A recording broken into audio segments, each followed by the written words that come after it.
Passat B8 steering wheel replacement. This is a Passat B8 GTE because I got the blue stitching, but the normal Passat will have controls, will be the same. Some of the caddies will be with the same wheel, but this wheel is particularly different than that one, right? So this one has a GT badge.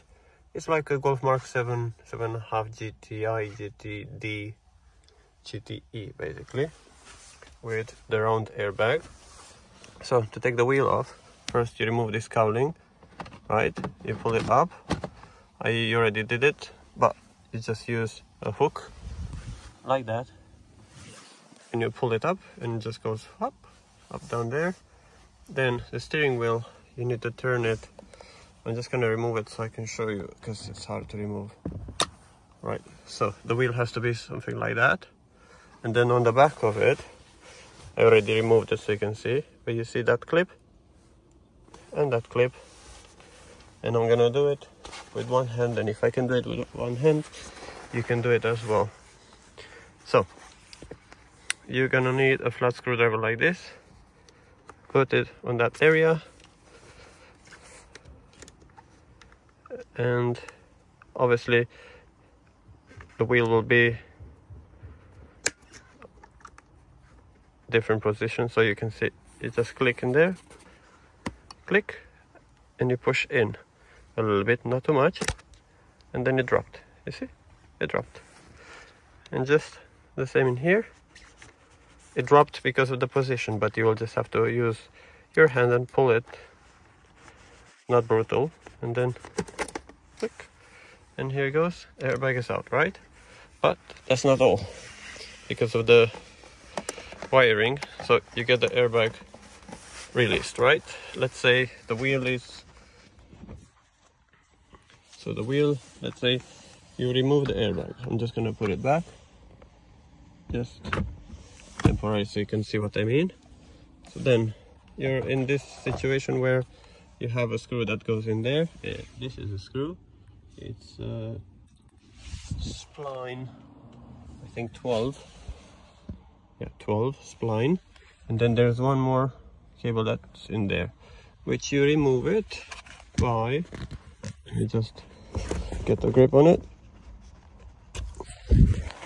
This is a connector, right? You press on it and it comes out, and pull up. That's it. This is the airbag out. Then obviously you remove the screw. This one comes out. You're gonna see there's a line that needs to match on the top with the bottom. This is not lined because I put it by just like that by hand. Right, chuck the wheel somewhere.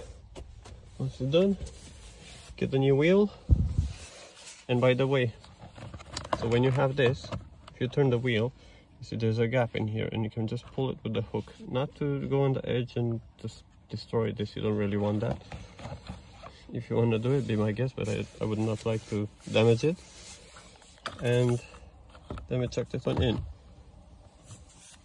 and as you can see, that line has to match up.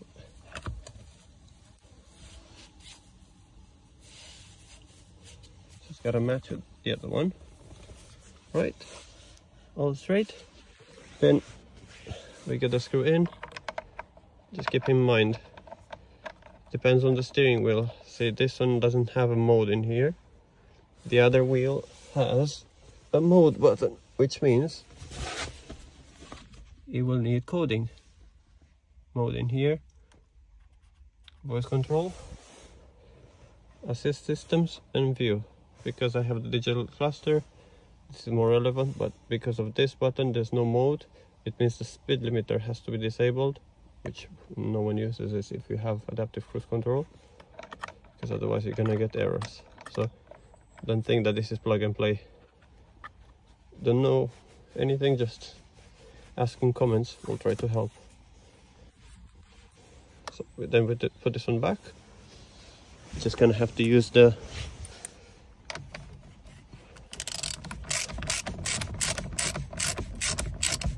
remember, this bolt cannot be taken out too many times.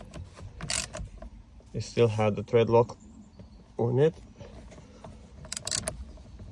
Newton meters, if you need to know the torque spec on this one, just Google and you'll find probably all of them.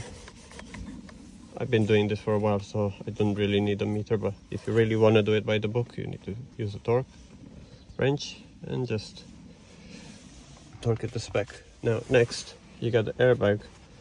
This is the round one, same process. Yeah, it's got to go like this, airbag down, horn left, horn right. First you still have to do this plug,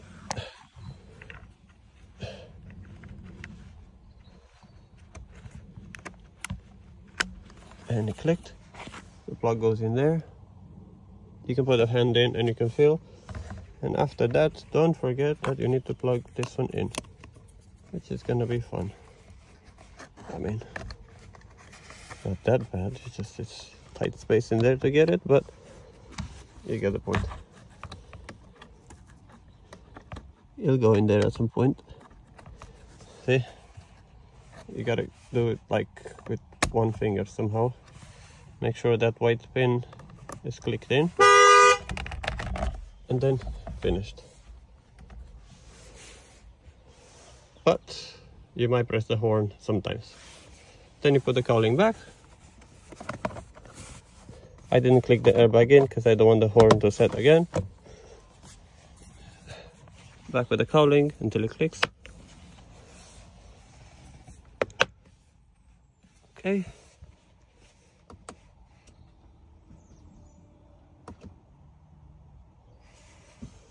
Make sure there are no errors. And I'm gonna close the door. Hopefully that horn is not gonna do it again. It locked it. And ideally just click on this one, but you will just press the horn, yeah?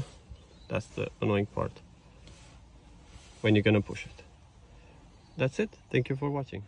Now, if you're gonna change the steering wheel like I did from one that had speed limiter in here and you have adaptive cruise control, you can change this to this button, right? You're gonna change to this kind of steering wheel.